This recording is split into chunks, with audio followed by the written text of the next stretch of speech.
Bouke Scherrenburg. We gaan praten over iets wat met enige regelmaat door Den Haag dolt. Het woord authenticiteit. En gisteren dachten veel mensen daaraan, merkten we ook aan de reacties, toen wij kandidaat PvdA-partijleider Lutz Jacobi hier aan tafel hadden. Heb je het gezien? Ja. Schoot ook dat woord bij jou te binnen? Nou, ik moet je eerlijk zeggen, het eerste kwartier niet. Dacht ik begrijp het gedweep. Ik zag op Twitter mensen van, ik ben bijna in zwijmen. Want dit was zo'n geweldige vrouw. Want ik begreep niet zo goed wat ze zei. Ik had ook niet het idee dat ze de vragen goed begreep. Maar toen de vraag kwam aan het einde van, waarom ga je dit doen? Dat was een soort trigger voor haar. En toen dacht ik, dit doet ze wel goed. Dit is echt, want eigenlijk zei ze, ik vind zo'n bende in het clubje dat ik dit wel moest doen. En daar vond ik er goed. Maar je ziet het inderdaad iedere keer weer terugkomen. Mensen die zo onhaags heet het dan, hè? Het is zo onhaags. Sommige mensen koketteren, politie koketteert ermee. Wilders doet dat heel erg. Ik ben onhaags. Hij is hartstikke haags. Hij zit al langer dan weet ik wie. Dan zit er, hoe lang al? Lang. Ja, heel lang. Hoor ik u zeggen, te lang? Weet je, maar dus dat is de Jood. Maar ik geloof inderdaad dat zij, Lutz Jacobi, daarom valt iedereen ervoor. Ja. Oh, heerlijk onhaags. Maar weet je wat het is? Dat zegt wel heel veel wat mensen denken van de meeste zittende politici, hè? Het is dus toch een soort afkeer van de doorsnee politicus. Als er dan iemand langs fietst die het anders zegt, op een andere manier acteert, dat Nederland bijna in katzwijn ligt. Frits, herken jij dit? Ja. Haags, onhaags? Nou ja, kijk, Pim Fortuyn destijds, Geert Wilders, Rita Verdonk, die zeiden allemaal iets van oude politiek, Haagse kliek en zo. Terwijl ze daar zelf altijd jarenlang vanuit hadden gemaakt. Fortuyn niet. Fortuyn, nee, ik was niet klaar. Fortuyn, daar gold het niet voor. Maar dat is een bekende truc om je even af te zeggen tegen de goede gemeente. Maar wat je wel ziet, dat wantrouwen tegen politici, wat Bouke beschrijft, dat is er gewoon. Het gekonkele voes, het gedraaien, het gedoe allemaal. En Lutz Jacobi is iemand, die komt uit de Friese klei, zeg maar. En die heeft gewoon een verhaal. Die kan, het kan je buurvrouw zijn, het kan je schoonmoeder zijn, het kan weet ik veel wie zijn. Een heel herkenbaar iemand. Die ook heel veel in het land optreedt, die overal te vinden is bij allerlei dingen. En die ineens heel anders is, los van alle klemmer die ook rondom die politiek hangt. Zit hier aan tafel een authentieke politicus, denk je? De heer Bolkestein was altijd een authentieke politicus en is dat ook heel lang gebleven. Hij heeft soms een dingetje gedaan van dat zou hij eigenlijk niet moeten doen, maar dat past weer niet bij de man. Maar is wel iemand die altijd wel Frits Bolkestein is gebleven. Bijna altijd. Ja, heel echt. Sterker. Dan kwam je binnen met de camera en dan was de eerste quote was niet zo goed en zo. En dan zei Frits zelf zo in de camera. Nee. Ja. Maar de mooiste, als het goed is, is er ook een filmpje van. Ja, laten we even naar... De allermooiste echt, waarvan ik zat schateren en ben van de stoel rollen van het lachen. Want ik heb je straks gezegd, dat is heel leuks. Goed, we gaan even kijken naar het filmpje Frits Bolkestein en wat authentieke momenten. Dank u zeer, meneer Zo'n vrouw is wel 50 koeien waard. Frits Bolkestein, hij was weinig spraakzaam. Keert u terug naar de bitterballen. Eergisterenochtend heb ik mij voor het eerst sinds vele jaren gewaagd aan een partij tennis. En het resultaat kunt u van mijn gezicht aflezen. Als ik luister naar de heren Brinkman, Van Mierlo en Wultgens, wat ik dan hoor is meh. Goed, Frits Bolkestein, wij noemen het hier nu aan tafel voor het gemak authenticiteit. Is dat de kwalificatie die u er zelf ook aan geeft? Nou ja, ik bedoel, ik heb er nooit zo over nagedacht. Nou, precies. Ik deed gewoon mijn hand deed gewoon wat mijn hand vond. Juist. En ik heb daar... er werd me ook bijvoorbeeld gevraagd, niet door Wouke, gelukkig, maar door een ander. Wat is uw mediastrategie? Ik zei, die heb ik helemaal niet. Met andere woorden. Nee, ik deed gewoon wat ik moest doen. En de rest, ja, dat zag ik dan wel. Maar het leuke was dat jij ook een beetje maling had aan de pers. Want je loopt over het Binnenhof. Het was volgens mij nadat de ellende in de VVD was met Rita Verdonk. Ja. En je bent al zo geïrriteerd en jij zegt, in plaats van proberen het een beetje glad te praten voor je club, ga je zeggen, keert u terug naar de bitterballen. Die vond ik echt briljant. Zullen we even een paar mensen doornemen waarvan je kan zeggen, maar misschien ook niet, maar laten we eerst even kijken. Mensen die authenticiteit met zich meebrengen in de politiek. Nummer 1, meneer Bleker. Tijd nemen, dan even weer op stal zetten. Als ze niet op de wagen wil, even weer op stal zetten. Even kalmeren. Sommige mensen in de politiek moeten ze nu dan ook even op stal, even kalmeren. Nero, rustig joh. Nero, foei! Ja, is die authentiek? De eerste keer dat hij op tv kwam, toen was hij interim partijvoorzitter. Weet ik nog wel dat we allemaal dezelfde reactie hadden als nu bij Lut Jacobi. Wauw, is een ander geluid, wat een verfrissing, wat een aanwinst voor het CDA. Maar ja, daar bleef al heel snel niets van over. Ik bedoel, die man is er een act van gaan maken van... kijk, mij nou eens een authentieke Groningse boer... die zo dol is om te paarden te zijn. En voor mij is hij ongelooflijk door het ijs gezakt. Ik vind die man totaal niet authentiek. Meneer Bolstein? Ja, ik ben het wel eens met Wouke. Maakt niet de indruk van een transparant politicus te zijn. Dolf?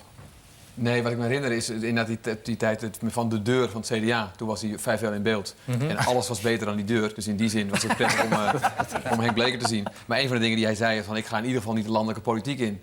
En ja, zoals het dan gaat binnen de partij, het CDA... Toen wist hij al dat hij een baantje zou krijgen, ja. Natuurlijk, beloning voor bewezen dienst. En het CDA wilde zo graag op plus zitten, dus met de PVV, et cetera. Dus ja, uiteindelijk is hij nu degene die het natuurbeleid schijnt te doen. Ja, dus niet authentiek. Nee. Zullen we de volgende nemen? Nou, hier is volgens mij nog wel iets anders aan de hand. De authenticiteit van Bleker, daar is hij zelf debuut aan, is een beetje vermoord door allerlei programma's als De Wereld Draait Door, Pauw en Witteman, al die andere. Hebben die het nu gedaan? Wacht even, laat me even uitpraten. Deze man was redelijk authentiek. Die was ineens, zoals je het zelf zei, verfrissend.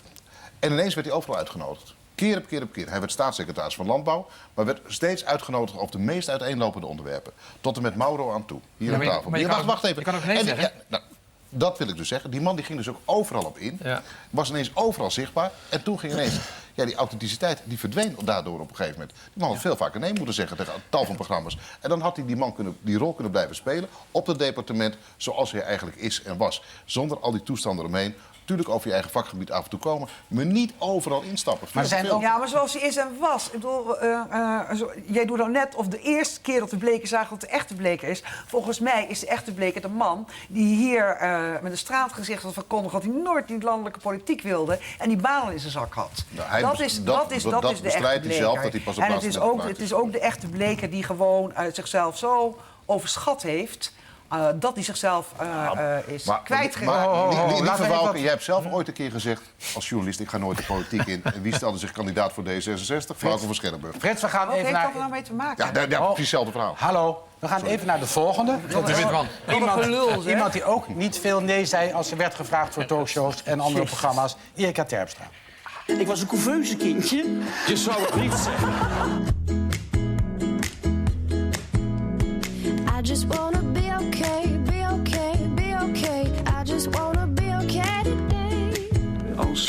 today. Als instrument om een versnelling te doen bij het aanpakken van die wachtlijsten. I just wanna feel the day, feel the day, feel the day. I just wanna feel something.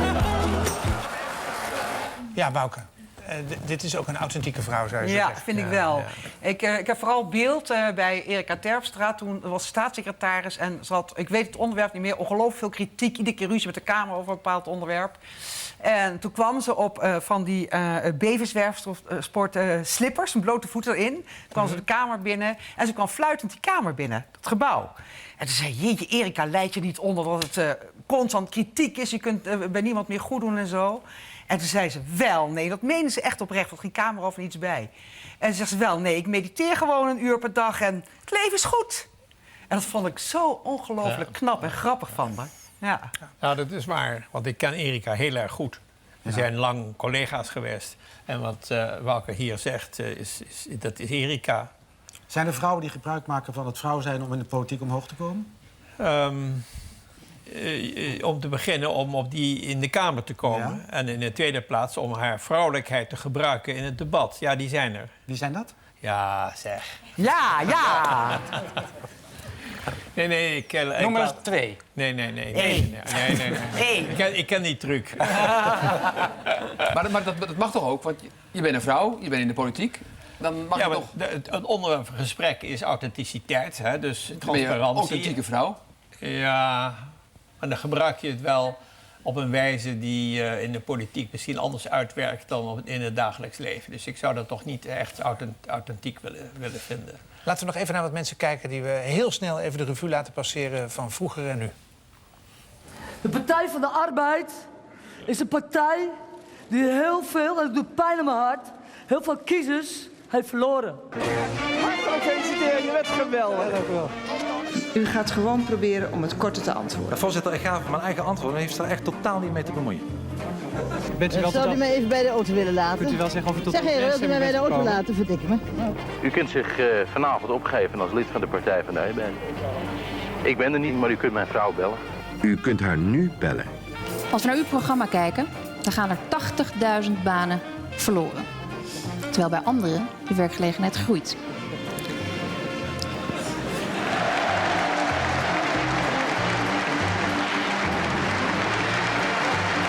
U bent dus echt een slecht verliezer, hè? Als u niet eens mijn antwoord wil geven.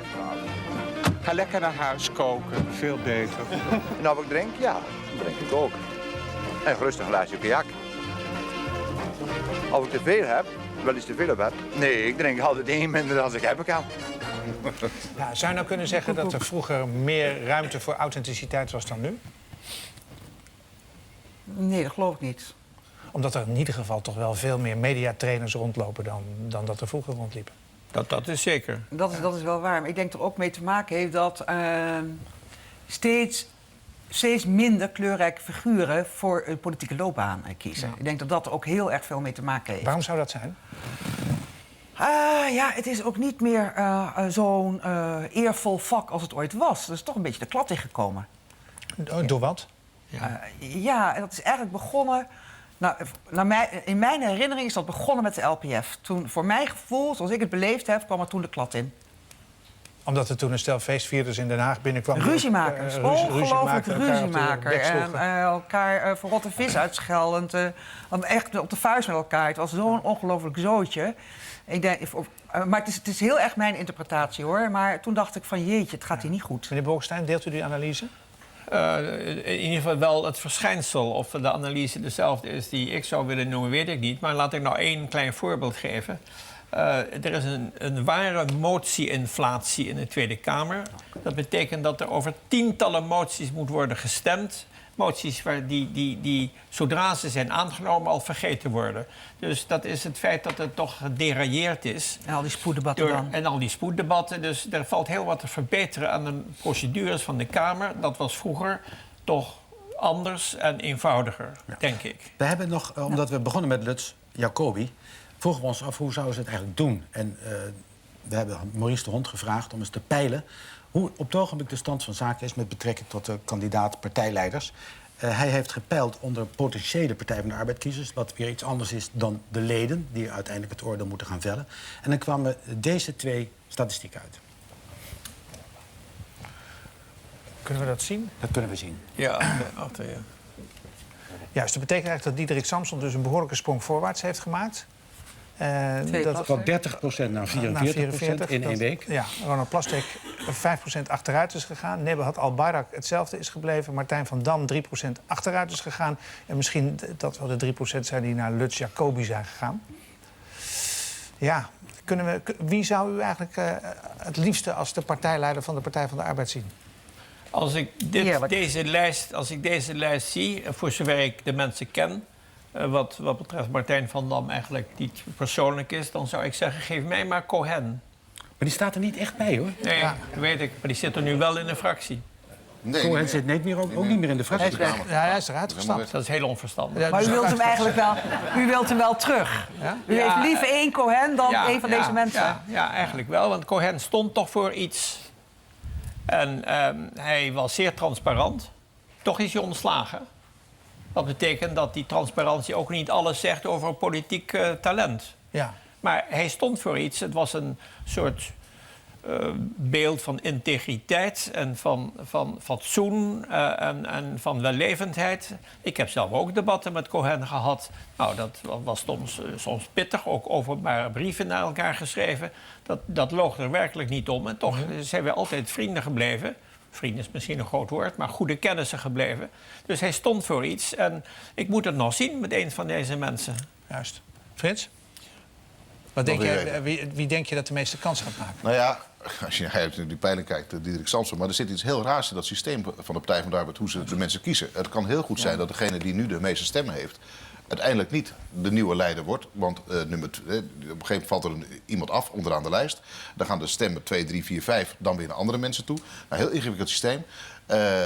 Maar het kan heel goed zijn dat Plasterk dan toch nog de leider wordt... omdat hij vaak op nummer 2 staat. Of Albayrak omdat ze vaak op nummer 2 staat. Of bij anderen weer op nummer 2 staat.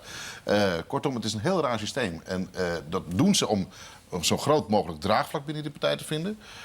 Maar het is niet zo dat zeg maar, de meest populaire uiteindelijk ook de nieuwe leider wordt. Je hebt bij de VVD gezien dat dat uiteindelijk tot een behoorlijk probleem kon leiden... tussen mevrouw Verdonk en Mark Rutte. Stel nou dat hier blijkt dat Diederik Samson de meeste nummer 1-noteringen heeft... maar uiteindelijk het toch niet wordt. Wat zegt dat over het werk in zo'n fractie? Dan wordt het heel narrig natuurlijk. Als je denkt, als Diederik Samson straks denkt van... ik was eigenlijk de uitverkorene... en iemand die dan vaak op nummer 2 of 3 staat... ja, die is het vervolgens geworden.